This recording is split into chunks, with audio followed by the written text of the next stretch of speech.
बिस्मिल्लाहिर्रहमानिर्रहीम, अस्सलाम वालेकुम।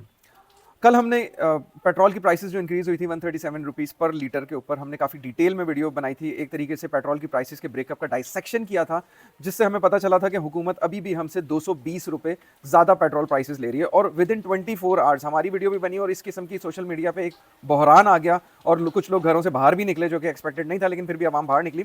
और विद इन 24 आवर्स कल रात को एक अनाउंसमेंट होती है, वज़ीर आज़म साहब आते हैं आवाम को खुशखबरी सुनाने के लिए कि मैंने 80 रुपये प्राइस की 80 रुपये से प्राइस ड्रॉप कर दी है पेट्रोल की प्राइसेस। तो पहले तो सवाल ये बनता है कि क्या आपको पहले नहीं पता था कि इतनी आप प्राइसेस जो इंक्रीज़ कर रहे थे, तो ये अचानक 80 रुपये का ख्याल कैसे आ गया? तो इसकी दो वजूहत होती हैं। एक तो ये गेम खेला जाता है आवाम के साथ कि पहले प्राइस को इतना ज़्यादा इंक्रीज़ कर दो कि उसके बाद नॉमिनल सी प्राइस डिक्रीज़ भी करो, तो लोगों को ये लगे कि यार ठीक है, ये तो इतनी ज़्यादा महंगी है, इसकी ओरिजिनल प्राइस तो इतनी ज़्यादा थी और अब ये थोड़ा सा उसको कम कर दिया, तो लोग जो जो कम हुई होती है उसको देख लेते हैं और जो ओवरऑल इम्पैक्ट होता है, जैसे कि 137 रुपीज़ प्राइस इंक्रीज़ किया था, उसके बाद 80 रुपीज़ कम कर दिया।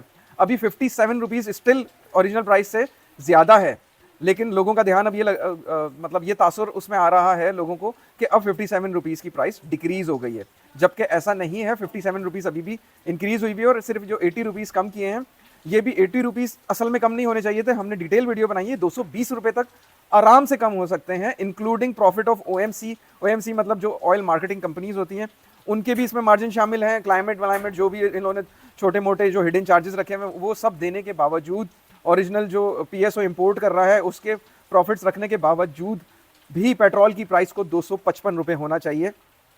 पाकिस्तान इस वक्त एक ऐसी कंट्री बन चुका है जो वॉर की सिचुएशन को कैश कर रहा है। ये सिंपल जो है, सिंपल स्ट्रैटेजी है कि वॉर को कैश किया जाए, वॉर में भी प्रॉफिट बनाया जाए, आवाम का खून और चूसा जाए। तो ऐसी सिचुएशन में पहला तो सवाल ये बनता है कि जब इतने बड़े बड़े एक्सपर्ट्स बैठे थे, तो उन्होंने कैसे आपकी अप्रूवल दी थी? क्या उनको नहीं पता था कि लेवी आप 160 रुपीज़ चार्ज कर रहे हो, कस्टम ड्यूटी 24 रुपीज़ ऑलरेडी है? तो सीधा सीधा अगर छोटे मोटे चार्जेस उन्होंने 7-7, 8-8 रुपये करके छोटे छोटे हेड्स बना के, अभी हम उसको वापस डिस्कस नहीं करते, जिसको अगर इन चीज़ों में जाने डिटेल में, तो जो वीडियो है उसका हम लिंक दे देते हैं, आप वहाँ पर जाके देख सकते हो। तो ये वाले हेड्स हैं, इनके बावजूद अगर आवाम को 255 रुपीज़ का पेट्रोल मिले तो भी प्रॉफिट में गवर्नमेंट भी होगी और जो ऑयल कंपनीज़ हैं, मार्केटिंग कंपनीज़ हैं, ओएमसीज़ हैं, ये भी प्रॉफिटेबल होंगी। लेकिन स्टिल जो है हम बदकिस्मती से ऐसी कंट्री में हैं कि जहाँ पे जो है वॉर को भी कैश किया जा रहा है आवाम के उसमें।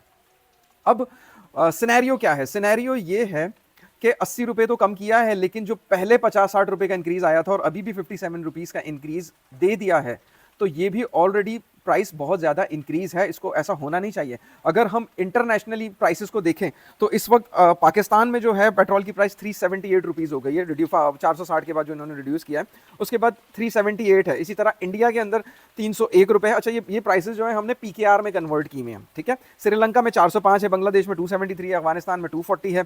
इसके अलावा अमेरिका में ये प्राइसेस 296 रुपीज़ हैं पाकिस्तान के करेंसी के हिसाब से। अच्छा, जो अमेरिका है इसके अंदर क्योंकि डिफरेंट स्टेट्स है, तो डिफरेंट स्टेट्स में प्राइसेस थोड़ी सी डिफरेंट हो सकती हैं। कनाडा में 394 है, चाइना में 382 रुपीज़ है, फ्रांस में जो है ये 650 है और बरतानिया में ये 570 रुपीज़ है। अच्छा, बरतानिया और फ्रांस में आपको ये कन्वर्ट होते हुए तो नज़र आ रहा होगा कि ये प्राइसेस बहुत ज़्यादा हैं, लेकिन मैं आपको ये बता दूं कि वो फर्स्ट वर्ल्ड कंट्रीज़ हैं और फर्स्ट वर्ल्ड कंट्रीज़ की जो पर कैपिटल इनकम है वो बहुत ज़्यादा है। तो ये हमारे पाकिस्तान के लिहाज से तो ये बहुत ज़्यादा लग रही है, लेकिन उस इकोनॉमी के लिहाज से ये प्राइसेस ज़्यादा नहीं है। अच्छा, जो बरतानिया की अगर हम बात करें तो बरतानिया में जीबीपी में अगर हम इसकी बात करें तो वॉर से पहले उनका जो पेट्रोल था वो 1.3 जीबीपी पे था और पर लीटर जो था 1.3 जीबीपी था और ग्रेट ब्रिटेन पाउंड, और अभी वॉर के बाद वो 1.4 हुआ है। सिर्फ 10 सेंट का उन्होंने समझे कि जो है इंक्रीज़ किया है, हमारी तरह नहीं कि 100% का इंक्रीज़ दे दिया, ठीक है। तो ये बातें सारी समझने की हैं। इसके अलावा हमारा पड़ोसी मुल्क ईरान के अंदर पेट्रोल आज भी पाकिस्तान के लिहाज से 8 रुपए का है, सिर्फ 8 रुपए का पर लीटर। इसके अलावा जो है सऊदी अरब में जो यूएई के अंदर ये 257 रुपीज़ का है, सऊदी अरब में जो है 173 रुपीज़ का है, टर्की के अंदर 402 रुपये का है और रूस के अंदर, रशिया के अंदर ये 232 रुपीज़ का है।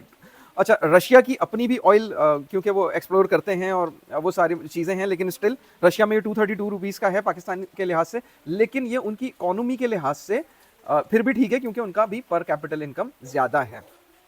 तो अब एक तो सवाल, सबसे बड़ा सवाल ये बनता है कि जो पेट्रोल की लेवी है वो स्टिल जो 160 से उन्होंने 80 कम किए है, तो वो अभी भी 80 रुपये आप पेट्रोल के ऊपर लेवी ले रहे हो, प्लस 24 रुपये कस्टम ड्यूटी जो मैंने पिछली वीडियो में आप लोगों को बताया है वो भी जो है ले रहे हैं। अच्छा, तो सबसे बड़ा सवाल मेरा ये बनता है कि over the period, over the night 24 hours, with in 24 hours ये पीएम साहब आके बताएं ना हमें कि उनको कैसे ख्याल आया कि यार चलो 80 रुपये कम कर देते हैं। यार ये कौन सी कहानी है कि 80 रुपये आप फौरन से एक रात में कम कर दें?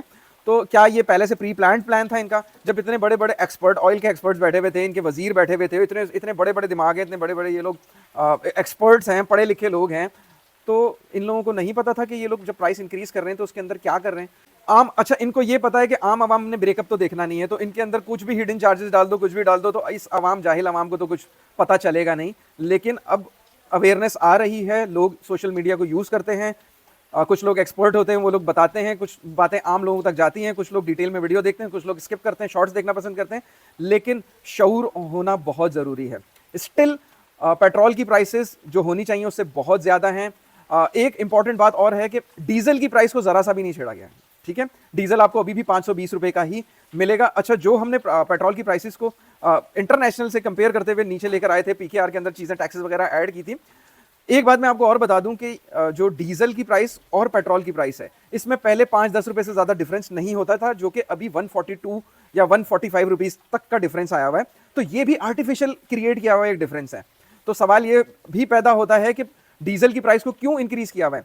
अब इस बात को भी आप लोग समझें कि अगर डीजल की प्राइस डिक्रीज नहीं हुई है तो इसका यह मतलब है कि आपकी जो जितने भी बड़ी गुड्स ट्रांसपोर्टेशन होती है वो डीजल यूज करते हुए चलती है, वो पेट्रोल यूज नहीं करती। 2000 सीसी से जितना बड़ा इंजन है वो ज्यादातर डीजल पे होता है। तो जितनी भी गुड्स ट्रांसपोर्ट होती है, बस ट्रांसपोर्ट होती है, वो सब जो बड़े बड़े हैवी ट्रक्स होते हैं, ट्राला होते हैं, ट्रक्स होते हैं, कंटेनर्स होते हैं, ये सब डीजल पे चलते हैं, ये पेट्रोल पे नहीं चलते। तो डीजल की जो प्राइस है अगर वो डिक्रीज नहीं हुई है 520 रुपए पर लीटर, हमने चलो इनके कहने के मुताबिक भी जो हमने चीजें निकाली थी उसमें भी 91 रुपीज का रूम अभी भी है। इनकी जो हिडन चार्जेस इन्होंने डाले हुए हैं इंटरनेशनल प्राइसेस के ऊपर, जो भी गेम खेला हुआ है, लोगों से छुपाया हुआ है, ब्रेकअप को आर्टिफिशियली अमेंड करके दिखा रहे हैं, लेकिन स्टिल डीजल की प्राइस के ऊपर भी आपकी 91 रुपीज नीचे प्राइस आ सकती है। और पेट्रोल के ऊपर तो अभी भी अगर उन्होंने 80 रुपये कम किए तो 140 रुपये और भी नीचे आ सकता है। पेट्रोल को होना चाहिए 255 रुपये और डीजल को होना चाहिए एटलीस्ट 430 भी नहीं होना चाहिए। पेट्रोल के हिसाब से 5-10 रुपये का डिफरेंस होना चाहिए, इससे ज़्यादा नहीं होना चाहिए। बाकी सब गेम खेला जा रहा है। तो अब सवाल ये पैदा होता है कि अगर डीजल की प्राइस डिक्रीज नहीं हुई है तो इसका ये मतलब है कि आपकी जो महंगाई आने वाली है गुड्स ट्रांसपोर्ट की वजह से वो वैसी ही होगी, इन्फ्लेशन वैसा ही होगा। सिर्फ जो लोग पेट्रोल चला रहे हैं उनको थोड़ा सा रिलीफ मिलेगा। और अभी अगर दूसरे जो एनर्जी के वजीर दाखिला या खारजा जो भी हैं उन्होंने अभी अनाउंसमेंट कर दिया है कि अब यूटिलिटी बिल्स के भी मद में प्राइसेस इंक्रीज होंगी। तो आप लोग बिल्कुल तैयार हो जाएं कि आपके ऊपर एक यूटिलिटी का बॉम्ब भी गिरने वाला है, प्राइसेस इंक्रीज होंगी, जैसा कि हमने डिस्कस किया था अपनी वीडियो में। अच्छा, मेरा मकसद कभी भी आके न्यूज़ पढ़ना नहीं होता, लेकिन ये सिचुएशन जो है डायरेक्टली इंपैक्ट हर एक पाकिस्तानी को कर रही है और मेरा फर्ज बनता है कि मैं आपको आके अवेयरनेस फैलाऊं भी और फिर सिर्फ प्रॉब्लम ही ना बताएं, हम उसके सोल्यूशंस भी बताएं। जिस तरीके से हमने पूरा ब्रेकअप बता के बताया कि भाई यहाँ आवाम को बेवकूफ़ बना के एक्स्ट्रा पैसे लिए जा रहे हैं, एक्स्ट्रा टैक्सेस लिए जा रहे हैं। मोटा मोटा सिंपल है, 80 रुपये अभी भी लेवी है और 24 रुपीज़ ड्यूटी है। तो अवाम सिंपल 80 + 24 रुपीज, ठीक है, 120-30 रुपए का तो सिंपल मार्जिन है जो हम बिल्कुल डिमांड कर सकते हैं हुकूमत से कि इसको खत्म किया जाए पेट्रोल के ऊपर से पर लीटर, जिससे काफी इफेक्ट आएगा। और जो डीजल की प्राइसेस को फैब्रिकेट करके ज्यादा दिखाया गया है उसको भी पेट्रोल के आसपास लेकर आया जाए जैसे कि पास्ट में होती थी ये प्राइसेस। दूसरा, जो हम कहते हैं कि यार हम प्रॉब्लम का सोल्यूशन लेकर आते हैं, तो प्रॉब्लम का सोल्यूशन यही है। प्रॉब्लम हमने बता दी कि महंगाई होने वाली है, हर बंदे को 15 से 20 हज़ार रुपए का हिट आएगा और उसका सोल्यूशन यही है कि 2 लाख रुपए की इन्वेस्टमेंट करो, 20,000 रुपए तक महीने के कमाओ। इससे अच्छी अपॉर्चुनिटी, इससे अच्छी और कोई कमाने का जरिया आपके पास नहीं हो सकता। EI कमोडिटीज एक लीगल प्लेटफॉर्म है पाकिस्तान में, इसके साथ आएँ, जुड़ें और अपने मुसीबत ज़्यादा जो इस वक्त हालात हुए हुए हैं उसको बदलें। 9 to 5 की जॉब आपको कभी भी अमीर नहीं बना सकती, आपके खर्चे कभी भी पूरे नहीं कर सकती। 9 to 5 की जॉब हमेशा आपको हर साल गरीब से गरीब ही करती रहेगी। आपके खर्चे हर साल यही होगा कि इन्फ्लेशन से आपकी जो है खर्चे बढ़ जाएंगे, आप लोगों की सैलरी इंक्रीमेंट्स उतने नहीं हो सकते। तो इस बात को समझें, अपना कारोबार होता है। 2 लाख रुपए डाल के आप एक तरीके से अपना कारोबार ही शुरू करेंगे और इसका पोटेंशियल इतना ज़्यादा है कि ये 20,000 रुपये पर मंथ पे नहीं रुकता। जब आपको काम सीखना आ जाता है तो आप इस 20,000 को 2 लाख में भी कन्वर्ट कर सकते हो और 2 लाख जो 20,000 को 2 लाख में कन्वर्ट कर सकता है वो आगे क्या कुछ कर सकता है। मैं बहुत ज़्यादा बातें नहीं करूँगा। अब जिसको बात समझ में आ रही है वो हमसे राब्ता करें, हमारा नंबर दिया गया है। और या तो आप रोते रहें या फिर आप हमारे साथ आके जुड़ें, क्योंकि रोने का तो कोई फ़ायदा नहीं है। आगे बढ़ना है तो कोई अपनी स्किल के ऊपर काम करें, स्किल डेवलप करें, ईआई कमोडिटीज़ के साथ जॉइन करें और अपने फ्यूचर को सिक्योर करें, फाइनेंशियल फ्रीडम हासिल करें। ये जो प्राइसेस हैं ये इंक्रीज़ होती जाएँगी। आप लोगों ने अपने आप को फाइनेंशियल फ्री करना है। हमारा मकसद यही है कि हर पाकिस्तानी फाइनेंशियली फ्री हो जाए इन सब चीज़ों से।